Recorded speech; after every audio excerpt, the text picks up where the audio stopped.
History is all around us. There are secrets of our past around every corner, hidden in our street names, buried under our feet. And in this series, I'm going to be uncovering these secrets by exploring Britain's most historic towns. This is the original Roman. And I want to discover which towns across the UK can claim to reveal the most about each period in British history.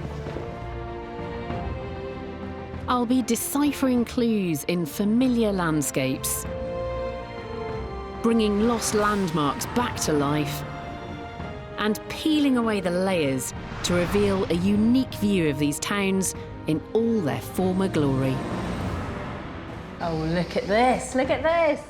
From the Vikings to the Victorians, the Romans to the Tudors, I'll reveal the story of an era through the story of a single town. This week, I'm skipping back in time to the Regency period, a time of great social and economic change when appearance was everything. I'm heading to a place which would become, for a brief and magnificent moment, the party capital of Britain. Somewhere to show off your status and wealth.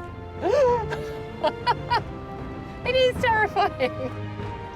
A place with sought-after healing waters and peculiar ideas for a good afternoon out. You could have a bath, have a swim, have a saline enema and go home with a biscuit. If you want to understand the Regency period, then the best place to be is Cheltenham.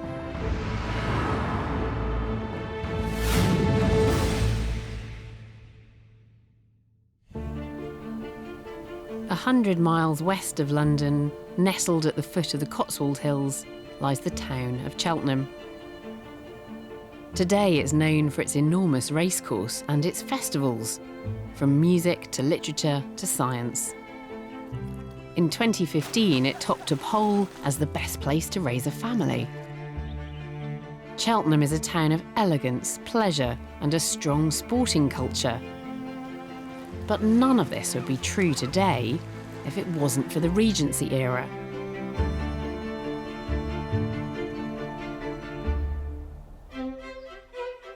The Regency strictly lasted from 1811 to 1820, when the wild Prince Regent reigned on behalf of his ailing father, King George III. But the term Regency era is often used more widely to encompass the first few decades of the 19th century. It was a time which saw the publication of Jane Austen's masterpiece, and Britain fighting in the Napoleonic Wars in France, and over territory in America. Poverty was rife in this era, with tens of thousands confined to workhouses. But it also saw the expansion of the middle classes, people with time and money to spend. With wars raging abroad, the wealthy were choosing to travel within Britain, and one type of destination became very popular: the spa town. This Lido was built in the 1930s, so a full century after the period that I've come here to investigate. But it sums up what Regency Cheltenham is all about: health, recreation, and water.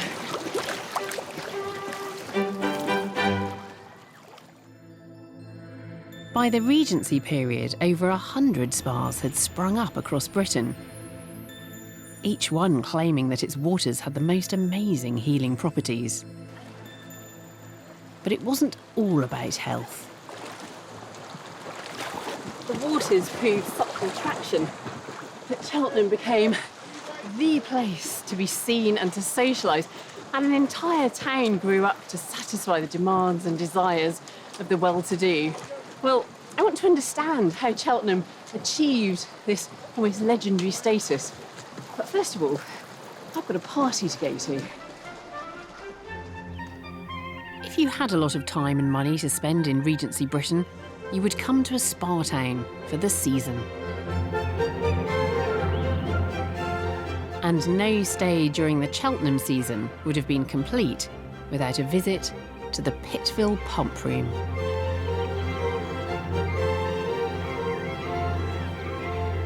feeling like I'm just looking a bit too 21st century, so I'm going to go and get into something a bit more Regency. I've never had my hair in ringlets before, but this was the height of sophisticated fashion in Regency Britain. So I'd say that we're all done there. If you want to take a look in the mirror. Do you think so? Yeah? Yeah. This is fantastic.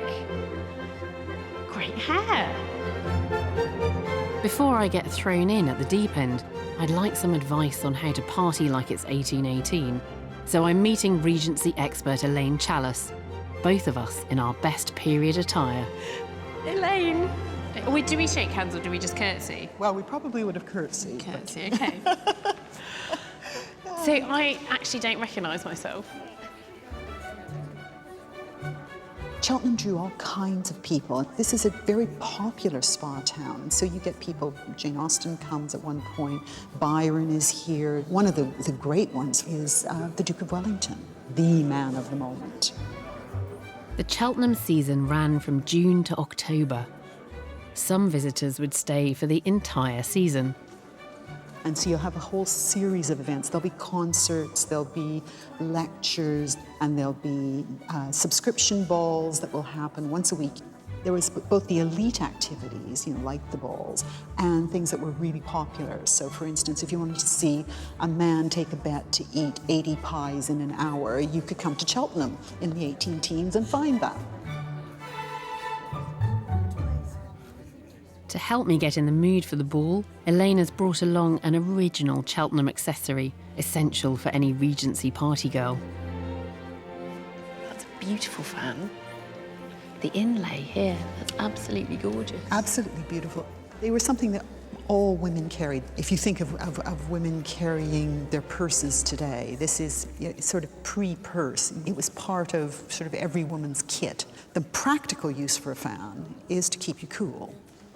However, they were also really good for flirting. So how do you flirt with a fan? You've got something you can open and shut, you can put to your cheek, you can put to your heart, and drop and have a young man come and pick it up for you. There's all kinds of things to do with a fan.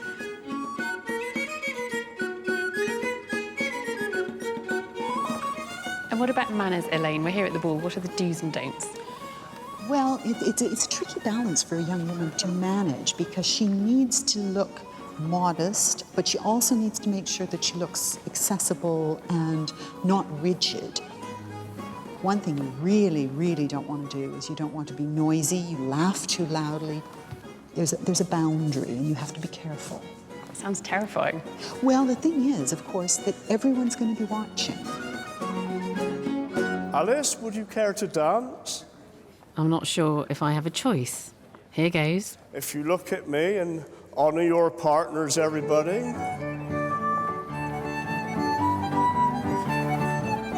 I have to admit, I did have a little practice earlier.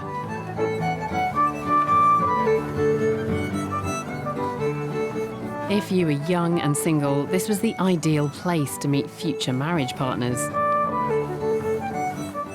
But even married women like me would get the opportunity to show off their moves.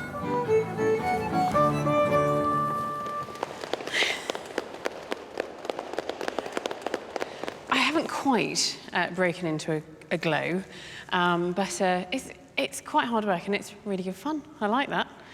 Should we do it again? Yes, please. Yeah. Despite all the glamour and parties, what first drew the crowds to Regency's spa towns like Cheltenham was simple mineral water. The Pitville Pump Room is the only place in Cheltenham where you can still sample this great elixir. Once the party's over, I'm meeting Fiona Clark to see what all the fuss is about. So this is where the water comes out of this tap. Yeah. And this is coming This is coming straight out of the ground. Yeah. Yes, indeed. Yeah. It smells a bit. It does. The smellier and the dirtier the water, the more people thought that it was actually doing them some good.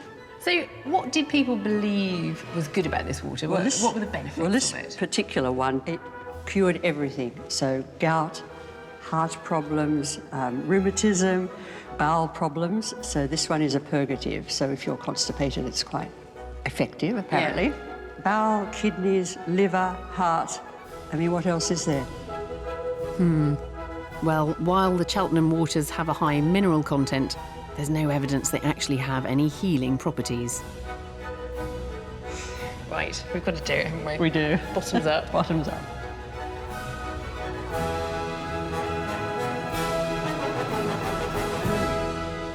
Gosh, that's quite strange, isn't It it? is quite strange. It tastes soapy. That's It really right. does. Yes, it Yeah. does. And if you think that you might have had to drink 1 pint of that before breakfast... A pint? A pint. I'm definitely not drinking a pint. The hairstyles and the dancing I'd happily adopt, but I think I'll stick to 21st century beverages.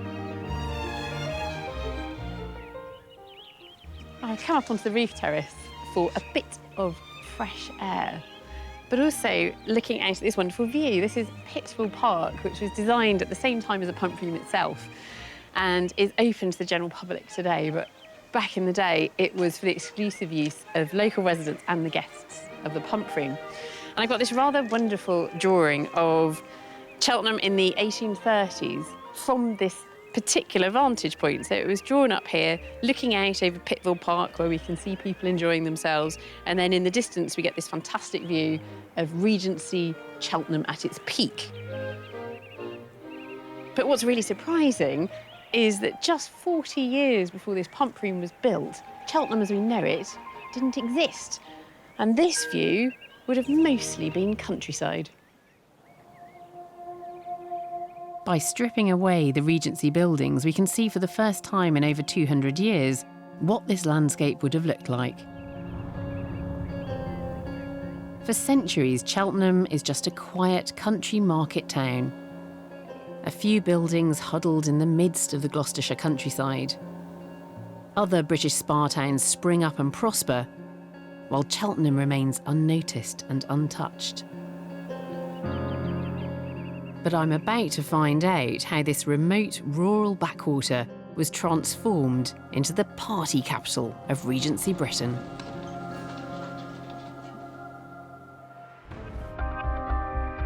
If you want to find out about Regency Britain, then Cheltenham is the place to be.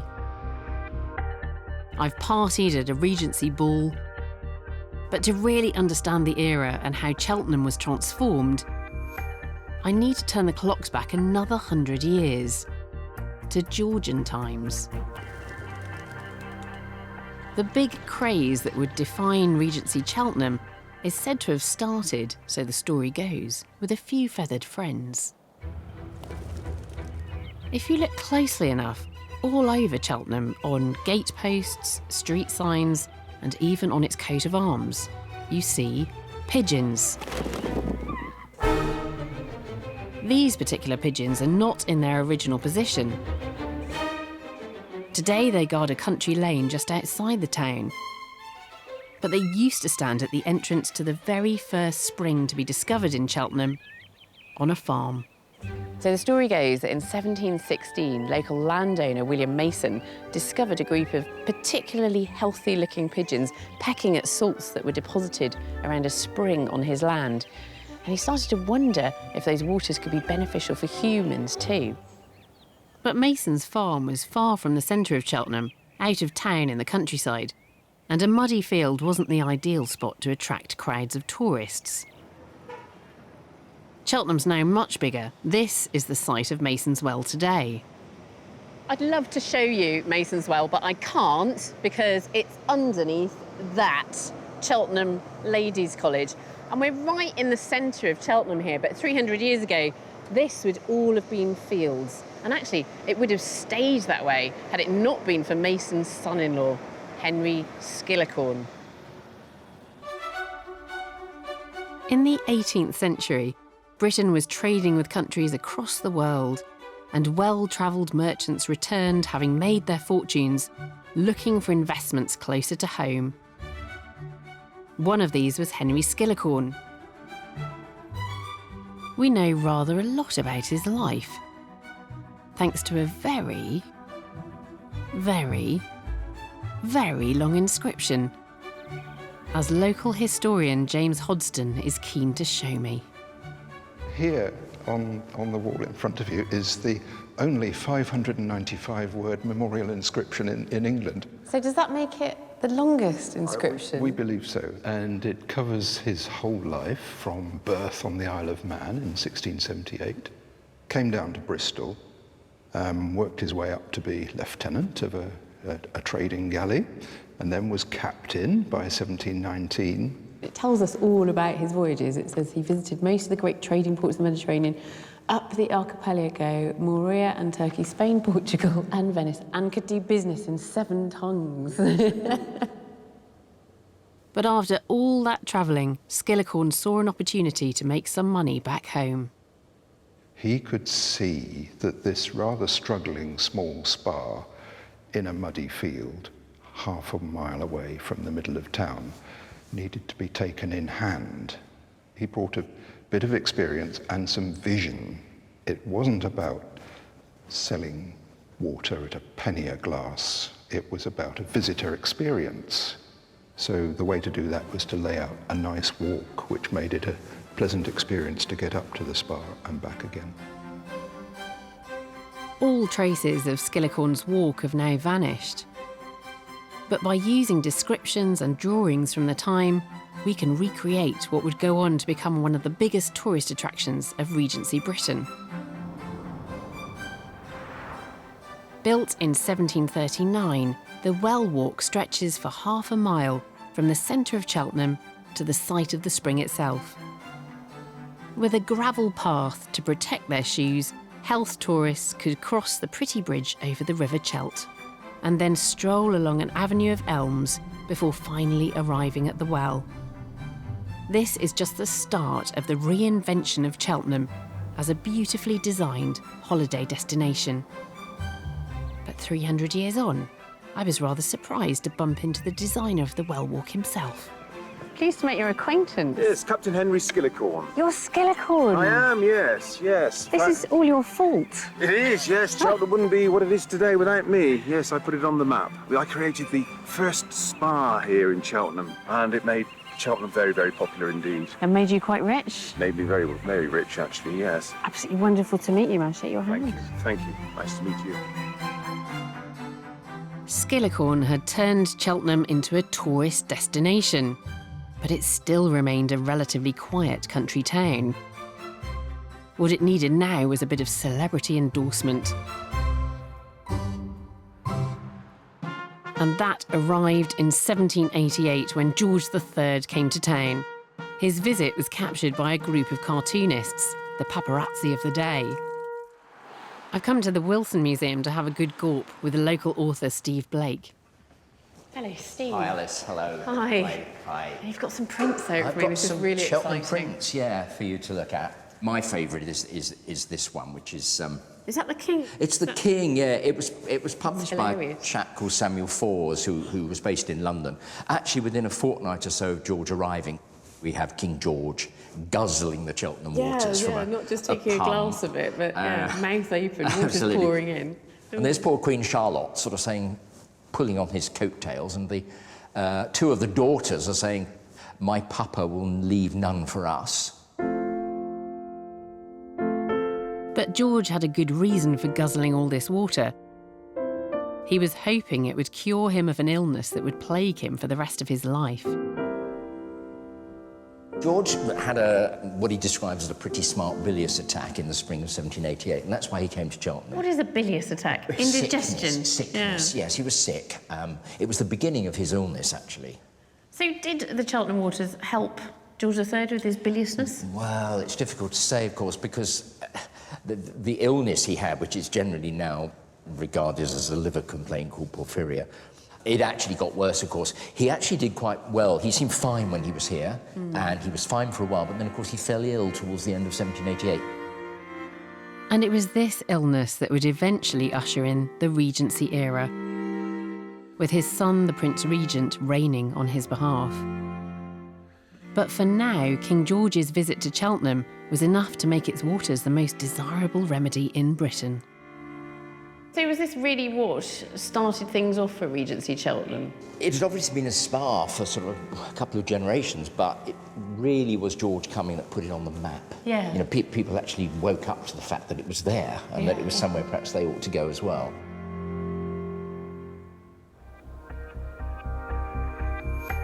Cheltenham was now all set to become the holiday capital of Regency Britain.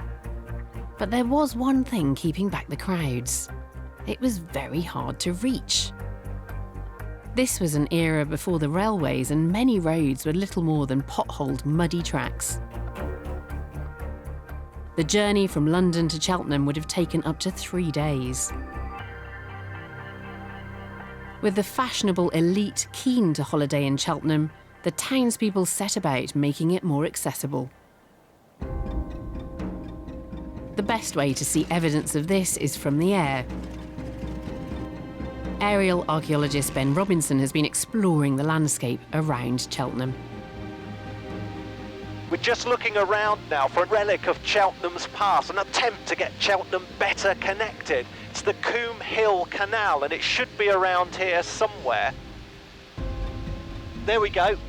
I can see it running off in the distance. It's attached to the Severn and it heads off towards Cheltenham. It was constructed at the end of the 18th century when Cheltenham was starting to boom, and visitors to the place had to bring all their own provisions, including coal. The canal was an attempt to get all these provisions down the Severn and into the town. But a combination of terrain and a lack of funds meant that it never really worked. It just stops about 5 miles from Cheltenham in the middle of open countryside. Basically, it was a failure. Fortunately, efforts to improve road travel were slightly more successful. By the beginning of the Regency era, a network of turnpike toll roads had been set up across the country.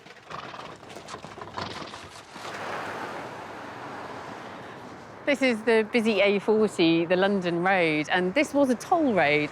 This meant that the trustees could raise money to maintain the road, making travel quicker and safer. The journey from London to Cheltenham was reduced from 3 days to just 1. By 1800, the dawn of the Regency era, Cheltenham was all set for a miraculous transformation. I'm about to discover the weird and wonderful pastimes that were enjoyed in the town at the height of its Regency glory. I'm in Cheltenham, the perfect place to find out about Regency Britain. A visit from George III made Cheltenham Spa the place to be.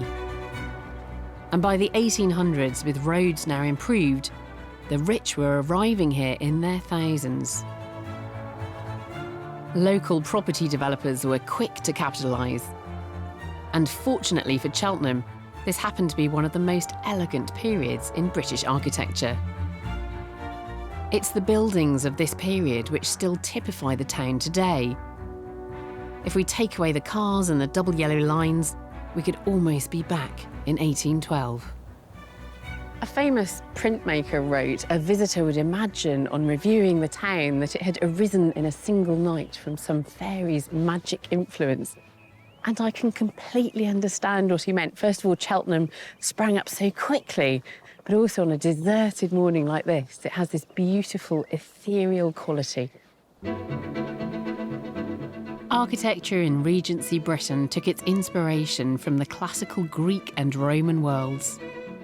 Architect John Buonarroti Papworth was one who brought these neoclassical ideas to the Montpellier area of Cheltenham. Refined simplicity was the order of the day, with clean lines, symmetry, long terraces, and sweeping crescents. I really love the architecture of this period, and it's not just about the big civic buildings, it's also about houses. So what we're looking at here are terraced townhouses, but they're forming a crescent, and there's a wonderful consistency to it. And there's all these elements of the neoclassical that draw on ancient Greece and Rome. Just look at those lovely Doric columns there holding up the porticos. Now, when the neoclassical starts in Britain, it's quite austere and plain, but by the time we get to the Regency period, you're allowed to have a bit of fun with it. Look at those balconies, they're fantastic. The Regency style can also be found in the layout of the town. And from the air today, we can see how leisure and entertainment permeated the plan of Cheltenham, as Ben Robinson is finding out. Got a really nice view of Cheltenham Racecourse here. Every self-respecting Regency town had to have a horse racing course. It's a site of great entertainment and drama. And of course it still is, the Cheltenham Festival. Another feature of the Regency town that's really obvious from the sky are these straight lines, these tree-lined avenues, walks or promenades. I think of promenades as being something to do with the seaside usually, but it's actually these inland spa towns that had them first.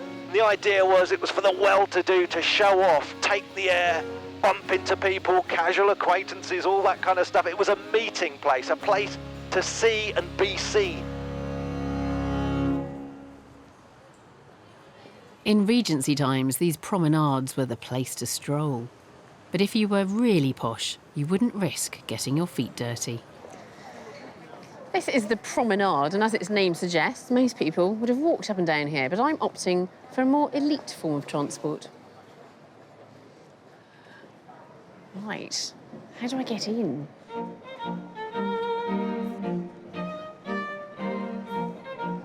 Thank you. A sedan chair. I'm mildly terrified about this.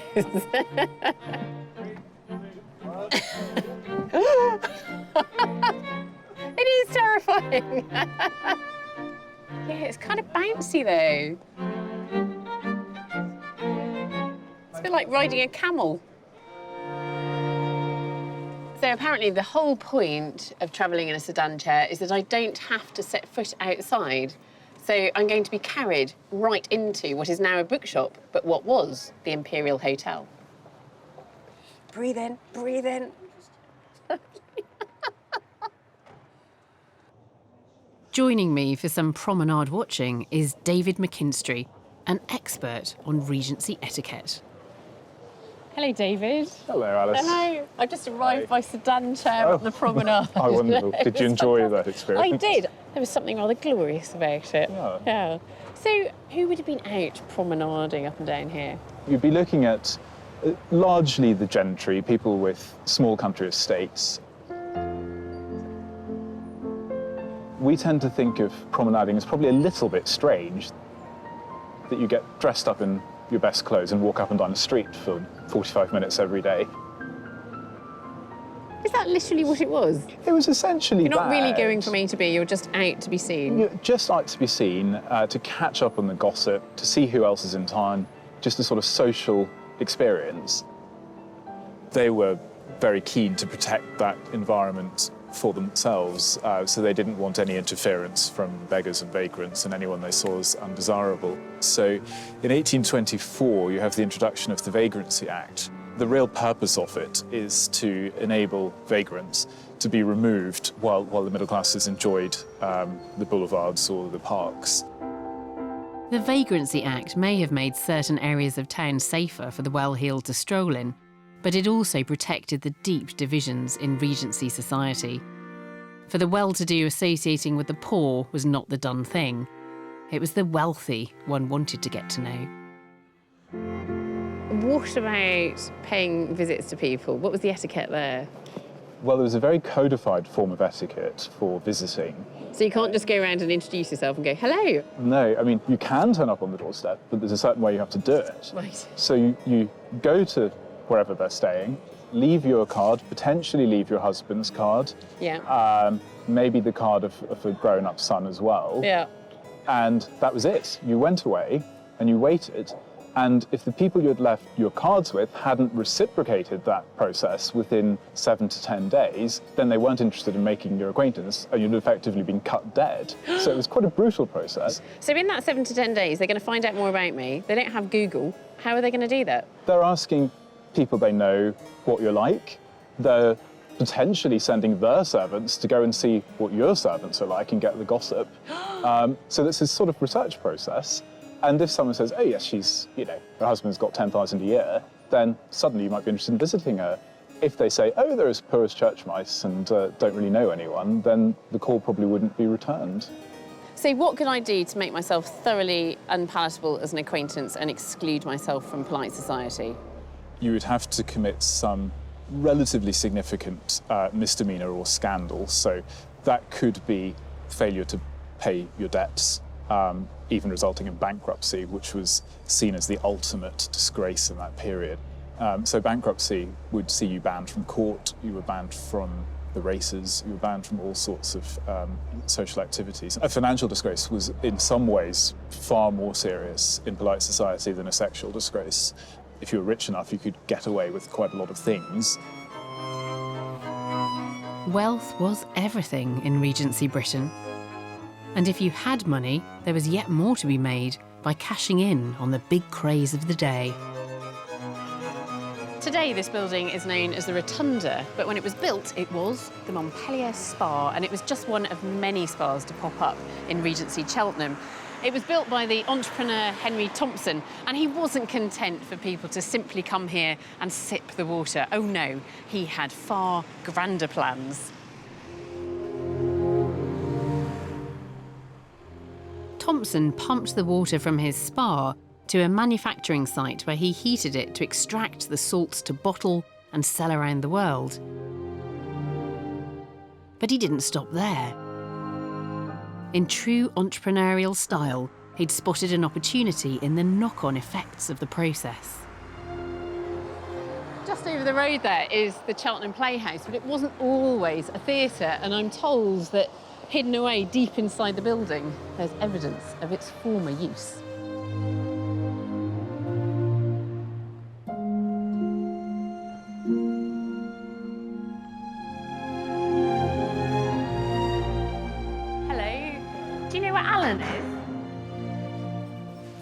Apparently. Alan Miller is the theatre historian. Alan. Hello. Hello. Welcome to the Playhouse. Thank nice you. to see you. This is our little theatre. Yeah, but it wasn't always a theatre. No, it wasn't always a theatre. Indeed, it's had a number of other uses over its time. Yeah. And if you'd like to see one of the features that we've got, that way. Very mysterious. There you are. It's a store for our theatre furniture now, but please go on down. OK. Oh, this is great. Old gramophones, big griffin. But what about the room itself? Plenty of chairs. Oh. Is it tiled? Yes, it is. Oh. Are we in a swimming bath? We are in a swimming bath. Yes. And this is the shallow end? This is the shallow end. And this is the deep end? That is the deep end. Brilliant. Can I get up through that hatch? I'm on the stage. That's so bizarre. Right, back down. In a former life, this theatre went by the name of the Montpellier Baths. Not a place for swimming so much, but for washing. Henry Thompson used the heat left after evaporating the salts from his spring water to warm up the water for the baths. So it must have been quite unusual then for people to be able to come somewhere and have a hot bath? People didn't have private bathrooms, so coming to an establishment like this was the way of getting a bath. Even the hero of the Battle of Waterloo didn't have his own tub. Indeed, our most famous visitor is the Duke of Wellington. Right. Who came here in 1827. He came here every day on a fortnight holiday at 4 o'clock in the afternoon with a bundle of newspapers under his arm, and they provided him here with a hot bath and a wooden rack, so he could lounge in his bath and read his newspapers supported by a wooden rack. Doesn't work so well with a Kindle. No, it doesn't either, and I suspect the newspapers got a bit soggy as well. And were there any other kinds of treatments on offer here? Yes, there were various other medicinal treatments, of which self-administered enema is one of our favourites. Oh, delightful. Yeah, absolutely. The tiles and steps here today are in fact remnants of a pool built after the Regency era. And there are no pictures of the original baths built in 1809. But by using surviving plans and descriptions, we're able to see for the first time what they would have looked like.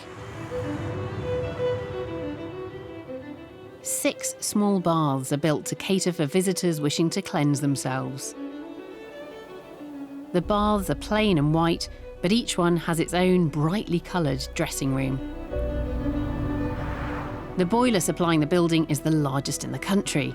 In fact, there's so much heat produced that there's still some left over, and in 1836, a bakery is added. I mean, that's a brilliant afternoon out. You could come here, have a bath, have a swim, have a saline enema and go home with a biscuit. Or a loaf of bread, yes, absolutely. But all these facilities were only available if you were wealthy and male. Women were not entitled to such luxuries.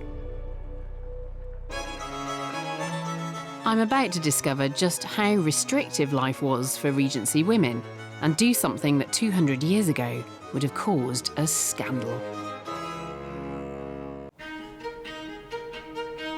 I'm exploring the story of Regency Britain, and what better place to be than Cheltenham? It was a town for people with money and time to spend it. And Cheltenham was particularly quick off the mark in capitalising on a new craze: shopping. Well, this is Montpellier Arcade, which was built in 1832, and believe it or not, this is one of Britain's first purpose-built shopping arcades. It is a little on the shabby side today, but you can still get a feeling of that Regency splendour. And that, apparently, is the original glass ceiling up there.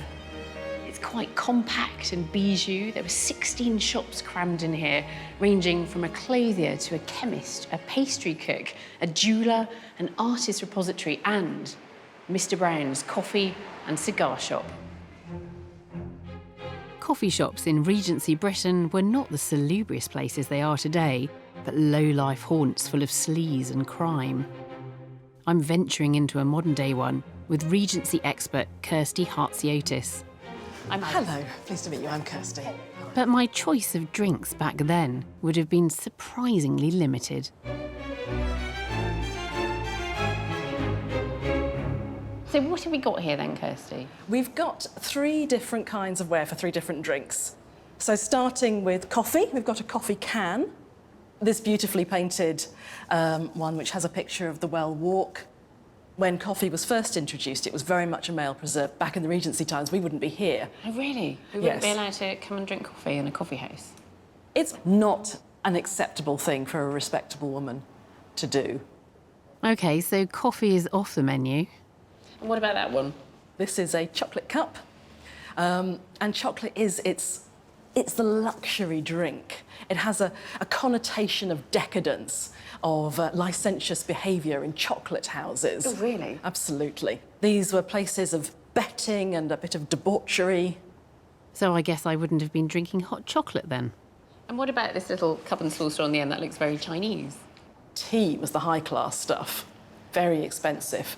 And so there was nothing lascivious about tea, ever? Nothing lascivious about tea. And in fact, in the Regency period, you and I could sit and drink tea, even if we couldn't have chocolate or coffee. Thank goodness things have moved on a bit. Yes, indeed. Kirsty and I are about to do something no Regency woman of good reputation would do, and drink some hot chocolate in public. I can see star anise floating in that.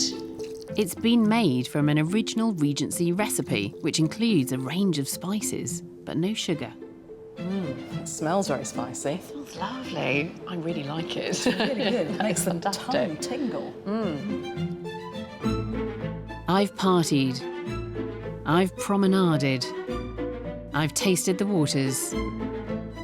And I've seen the restrictions of society. But there was one activity which was open to all, rich and poor, men and women. No Regency holiday would be complete without a trip to the theatre.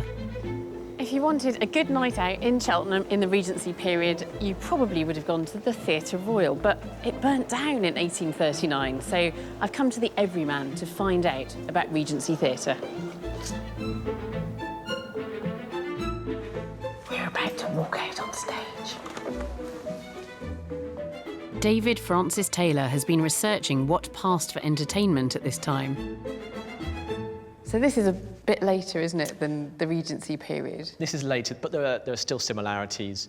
You have what were this area here, which we now call the stalls. That would have been called the pit. Right. And you wouldn't have these seats, you would have had benches. Then you'd have at your top your gallery. That would be where the cheapest seats were. And what's missing here would have been a whole row of boxes all the way around this middle section. Oh, really? The most expensive seats. And those boxes would have come all the way onto the stage, so you would have had stage boxes. So why the boxes going all around? It's because they want to be seen. And that's really what you were paying for. You were paying to display yourself. And they would be seen, would they? You know, 'cause the lights go down and you can't see anybody, really. The lights did not go down.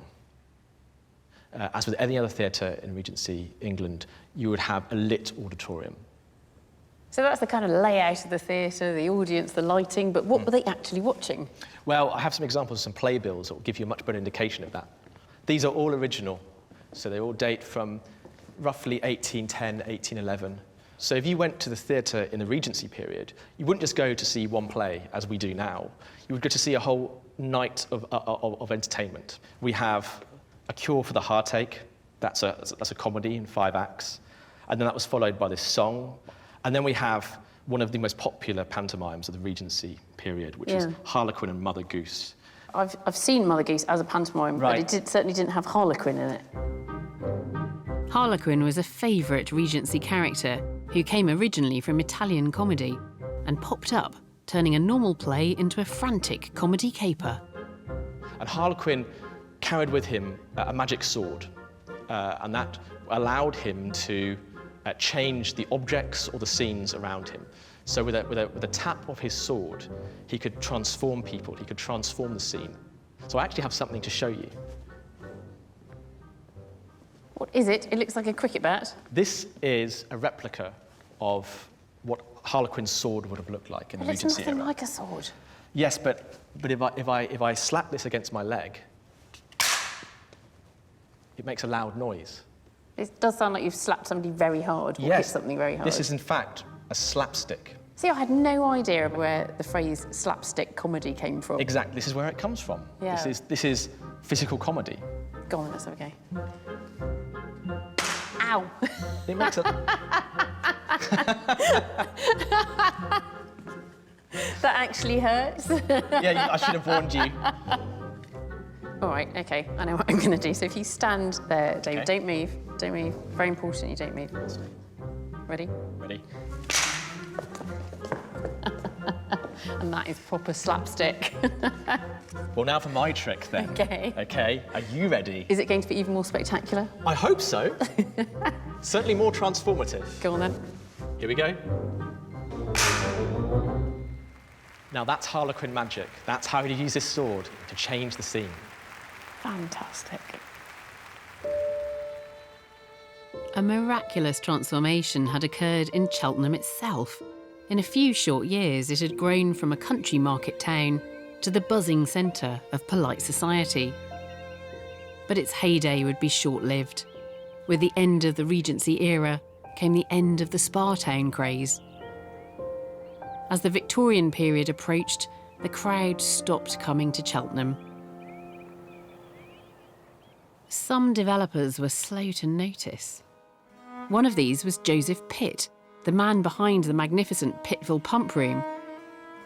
He dreamt that his estate of Pittville, a mile from the centre of Cheltenham today, would become a rival town in its own right. But it never happened. Joseph Pitt planned out a whole series of elegant streets, squares and crescents, and they're still grand today and very sought-after places to live. But actually, he didn't see very much of it through to completion. By 1830, only 19 of some 500 planned houses had been built. Money was running through his fingers like water. He lost his fortune and with it his respectability and ended his life heavily in debt. Within just a few years of his famous pump room opening, spas had lost their lustre. By the beginning of the Victorian period, people were becoming perhaps a little sceptical about the health-giving properties of mineral water, and they were heading to the coast instead. Seaside resorts, not spa towns, were drawing the crowds. It was the end of an era. The Regency period has receded into the past, but there is much that is still with us today. The architecture around the centre of Cheltenham is much more than just a relic of the past. It gives the modern town its character. And look at this, we can see people enjoying the parks and the promenades just as they did in Regency times. Although, of course, now these parks are open to the general public. And the coffee houses, swimming pools and bars of Cheltenham are frequented by women as well as men.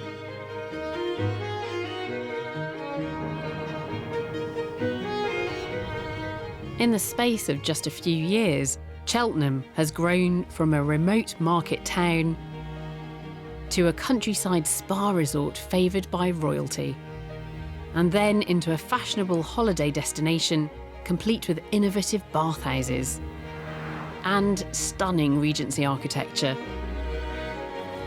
For me, it's the best bits of the era that have survived.